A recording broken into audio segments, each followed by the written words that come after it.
नमस्कार दोस्तों, जय हिंद। मेरा नाम है संदीप कुमार अग्रवाल और मैं आप सभी का स्वागत करता हूं आपके अपने करंट अफेयर के चैनल डेली डोज में।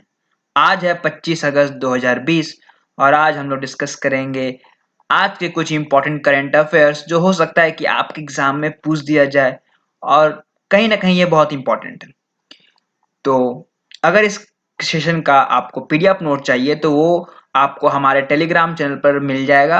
उसका लिंक मैंने नीचे डिस्क्रिप्शन पे दे दिया है, आप वहां जाके हमारे टेलीग्राम चैनल को ज्वाइन कर सकते हैं। तो चलिए फिर शुरू करते हैं हम लोग आज की क्लास।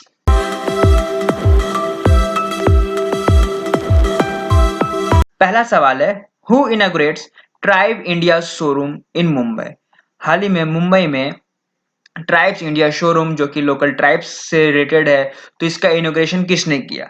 इसका इनोग्रेशन किया गया है अर्जुन मुंडा के द्वारा, जो कि हमारे देश के मिनिस्टर हैं फॉर ट्राइबल अफेयर्स। ठीक है, तो ये एक ई इनोग्रेशन हुआ है। कहने का मतलब ये है इलेक्ट्रॉनिक मीडिया और वीडियो कॉन्फ्रेंसिंग के द्वारा इसका इनॉग्रेशन हुआ है। तो ये शोरूम आपका इनॉग्रेट हुआ है Indian globe chamber of LIC western zonal office में, जो कि आपका है फोर्ट मुंबई का। और इसके साथ ही ट्राइब्स इंडिया शोरूम एक इनिशिएटिव है ट्राइफेड का, जो कि फूड डिपार्टमेंट से भी रिप्रेजेंट करता है। और इस हिसाब से यहाँ पे आपको डिफरेंट फूड आइटम्स भी देखने को मिलेंगे या फिर लेने के लिए ये अवेलेबल होंगे, जैसे कि जो कि आपकी इम्यून को बूस्ट करता है। Just for example wild Honey, organic हल्दी, आंवला, जिंजर, ब्लैक पेपर, ये सभी फूड्स आपको यहाँ पे अवेलेबल मिलेंगे। अगला सवाल है, where is India longest river ropeway inaugurated. India में सबसे लंबा रॉप वे, रिवर रॉप वे कहां पे इनॉग्रेशन हुआ है? तो ये हुआ है असम में। ठीक है, ये इसकी बात करें तो ये लगभग 1.8 किलोमीटर लंबा होगा, जो कि आपको कनेक्ट करेगा गुवाहाटी एंड नॉर्थ गुवाहाटी। ठीक है, ओवर द ब्रह्मपुत्र रिवर। तो ये जिस रिवर पे बना है वो ब्रह्मपुत्र रिवर के ऊपर बना है। आप बगल में फोटो में देख सकते हैं ये किस तरह से दिख रहा है। और ये जो रोपवे है ये आपका कचरी घाट गुवाहाटी से जाएगा आपका डोल गोविंदम टेम्पल, जो कि नॉर्थ गुवाहाटी है। मतलब दो पार्ट गुवाहाटी को ये कनेक्ट करेगा ये रोपवे।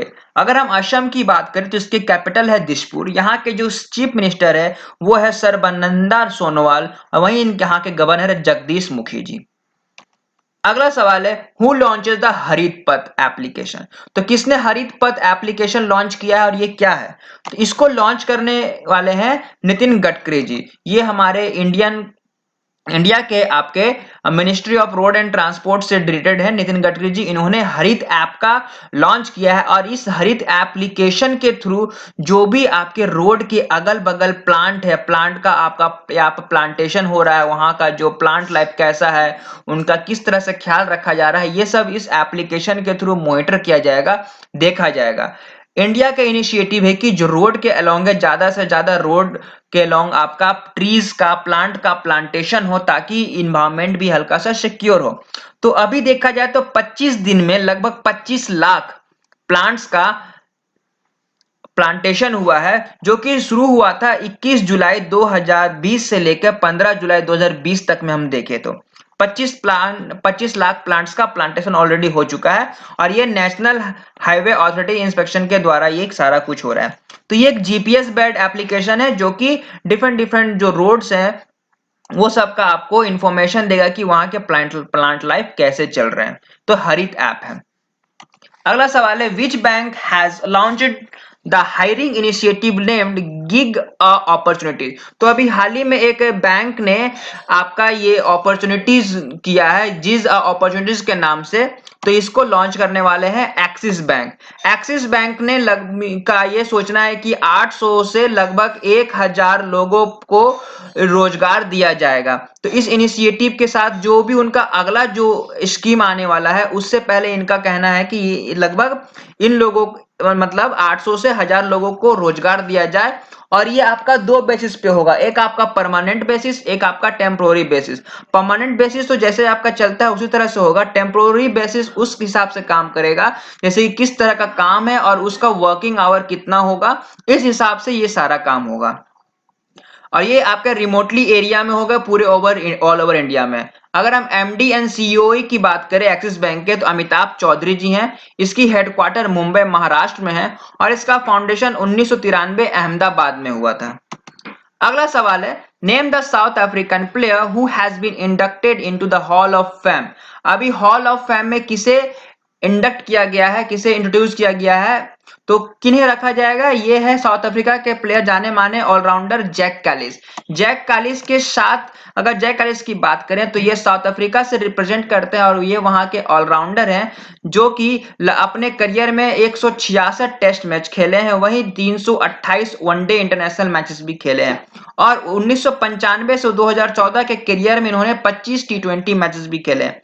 अगर ये देखा जाए तो ये साउथ अफ्रीका से रिप्रेजेंट करने वाले चौथे साउथ अफ्रीकन प्लेयर हैं जो कि हॉल ऑफ फेम में जाने जाएंगे। इनके साथ ही साथ दो और प्लेयर हैं जैसे कि जहीर अब्बास जो कि पाकिस्तान से कनेक्ट करते हैं, और वहीं ऑस्ट्रेलिया की फॉर्मर ऑस्ट्रेलियन प्लेयर है लीजा स्टैकलर, उनको भी हॉल ऑफ फेम में किया गया है। और अगर हम आईसीसी के सीईओ की बात करें तो मनु साहनी जी हैं और इसकी जो हेडक्वार्टर है वो आपकी दुबई में है। ये है आपकी जैक कालिस जी को अपॉइंट किया गया है। अगला सवाल है, when is international day for the remembrance of the slave trade and it abolition celebrated. कब हम लोग इस दिवस को मनाते हैं? तो ये हम लोग हर साल 23 अगस्त को मनाते हैं। इस दिवस को मनाने का एक ही मुद्दा है कि जो भी आपका स्लेव ट्रेड या फिर जो भी लोग बंदी बनाए जाते हैं और उनके थ्रू जो काम कराया जाता है तो उनके याद में या फिर उनको मीन्स आजाद करने के लिए ये हम लोग दिन हर साल मनाते हैं। So it is a day to honor the memory of the men and women who in Saint Domingue in 1791 revolted, paved the way for the end of slavery and dehumanization। UNESCO के under में ये सारा चीज किया जाता है। अगर UNESCO की हेडक्वार्टर देखें, इसकी हेडक्वार्टर पेरिस में है, फ्रांस। वहीं इसके जो हेड है वो है Audrey Azoulay ji. By whom अगला सवाल है, by whom the book title gastric cancer been edited. तो किसके द्वारा एडिट किया गया है बुक गैस्ट्रिक कैंसर? तो ये एडिट किया गया है बाय डॉक्टर अशोक के वैद के द्वारा। इसका जो इनॉग्रेशन है वो लॉन्च किया गया है बाय जितेंद्र सिंह जो कि हमारे यूनियन मिनिस्टर भी हैं। तो ये बुक इन्होंने लॉन्च किया है जो कि कैंसर पे बेस्ड है और ये किया गया है 2 दिन का जो वर्चुअल कॉन्फ्रेंस चला था उस बीच में ऑन द टॉपिक ऑन्कोलॉजी। इस बुक की पब्लिशर की बात करें तो इसके पब्लिशर है Springer Health Care Education. Ashok K Vaid जी आपके एक नोटेड ऑन्कोलॉजिस्ट हैं जिनको पद्मश्री अवार्ड से भी नवाजा गया है 2009 में for his outstanding work in the field of medicine. Ashok K Vaid gastric cancer. अगला सवाल है, who won the women's British Open. किसने ये खिताब जीता है? ये खिताब जीतने वाली महिला है सोफिया पोवोव। सोफिया पोवोव वर्ल्ड नंबर 304 है जो कि बन गई है पहली female golfer from Germany. Germany से पहली फीमेल गोल्फर बन गई है जिसने मेजर टाइटल जीता है women's British Open by 2 stroke, और ये हुआ था आपका रॉयल ट्रॉन स्कॉटलैंड में। ठीक है, वही अगर बात करें थाईलैंड की जासमिन सुहांगरा आपकी सेकेंड पोजीशन आई है जो कि रनर अप रही है आफ्टर शूटिंग 67। अगला सवाल है, for how much amount Mahatma Gandhi spectacle sold. तो अभी हाल ही में यूनाइटेड किंगडम में महात्मा गांधी का जो चश्मा है स्पेक्टेकल उसको ऑक्शन किया गया, तो उस ऑक्शन में महात्मा गांधी जी का चश्मा स्पेक्टेकल यूके के एक पर्सन ने खरीद लिया, तो वो खरीदा है लगभग 2.55 करोड़ रुपीस में। ठीक, 2.55 करोड़ रुपीस में इसको खरीदा गया है, यूके में ये हुआ था। अगला सवाल है, name the Ladakh teacher selected for an award. तो लद्दाख के एक टीचर को अवार्ड से नवाजा जा रहा है for a national award for teacher के लिए। तो ये जो टीचर हैं ये है सोनम गैल्सन जी। इनको ये अवार्ड इसलिए मिल रहा है क्योंकि लॉकडाउन के समय में जो बच्चों लोगों की पढ़ाई नहीं हो पा रही थी, दिक्कत हो रहा था, तो इसके बारे में उन्होंने ध्यान देते हुए जगह जगह जाके बच्चों लोगों को पढ़ाया है, उनको सिखाया है। तो इसलिए इनको नेशनल अवार्ड्स टू टीचर दिया जा रहा है 2020 का। तो ये लद्दाख के अगर इनकी बात करें तो ये मिडिल स्कूल तकनाक शक्ति जो कि खोरू ब्लॉक में पड़ता है लेह लद्दाख के, वहां के टीचर हैं ये। ठीक है, सोनम गैल्सन जी। नेक्स्ट है, which IIT organized convocation via avatars. अभी हाल ही में एक आईआईटी ने अपना कॉन्वोकेशन जो डिग्री सेरेमनी होता है वो कर लिया है और वो किया है वाया अवतार्स। तो ये करने वाला है आईआईटी बॉम्बे ने किया है। अगर हम इसके बारे में बात करें तो ये 23 अगस्त 2020 को हुआ था, जो कि वहां का 58th एनुअल कॉन्वोकेशन सेरेमनी था, जो कि वर्चुअली रियलिटी मोड में हुआ था। कहने का मतलब एक कार्टून टाइप से बनाया गया था हर एक स्टूडेंट का, और जो प्रोफेसर है, जो डीन है, उनके द्वारा जो आपका डिग्री दिया जा रहा है। तो फोटो में आप देख के अंदाजा लगा सकते हैं कि किस तरह का वहां का कन्वोकेशन हुआ था। तो ये जो हुआ था, तो इसमें जो आपके डायरेक्टर थे प्रोफेसर सुभाषिष चौधरी जी थे, और यहाँ के जो चीफ गेस्ट बने थे वो बने थे प्रोफेसर डंकन हेल्डन, जिनको 2016 का नोबेल प्राइज भी मिला था फॉर फिजिक्स। ठीक है, फिजिक्स में इनको नोबेल प्राइज मिला हुआ था। अगला सवाल है, who develop the mobile game Korobi? किसने मोबाइल गेम कोरोबोई डाउन ये बनाया है? तो ये बनाने वाले हैं बलदीप निगथौजम।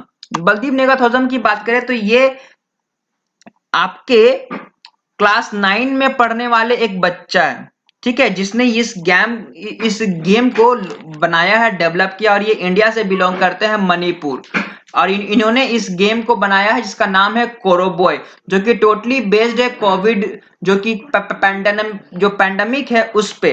तो इसमें क्या गेम है, नॉर्मली आपका एक लड़का रहता है, उसका नाम रहता है कोरोबॉय, और वो किसी कारणवश कोरोना से फंस जाता है, तो वो अपना घर जाता है। तो घर को जाते वक्त उसको जो जो परेशानी होती है उसको उससे उभरना पड़ता है, और जैसे जैसे वो करता है उसको पॉइंट्स मिलते जाते हैं। इस तरह से ये गेम चला है।